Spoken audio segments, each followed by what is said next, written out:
துரிதமா நடவடிக்கை எடுக்குங்கிறது கடைசி கட்டம். இந்த தண்ணி வந்ததுனால நீங்க எடுக்கிறீங்க. இதுக்கு முன்ன செய்ய வேண்டிய ஆய்வை நீங்க செஞ்சிருக்கணும்ல. எல்லா இடங்கள்லயும் இப்ப இந்த நாகலாபுரத்துல வேற ஒண்ணுமே இல்ல பிரச்சனை. அங்க எல்லாம் நடு ரோடு. இந்த பக்கம் பாத்தீங்கன்னா பஸ் ஸ்டாண்டு, நடுவுல திண்டிவனம் டு பாண்டிச்சேரி ரூட்டு. இந்த ஜனங்க இருக்கிறது எதிர் சந்தில இருக்கு, அவ்வளவுதான்.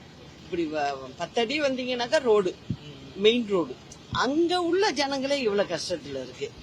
என்ன சொல்றாங்க, 3 கவுன்சிலர்கள் 20 கோடிக்கு டெண்டரா, அத நான் எடுக்கிறதா நீ எடுக்கிறதான்னு போட்டு யாருமே எடுக்காம விட்டு திருப்பி டெண்டரே கேன்சல் ஆகுதான்.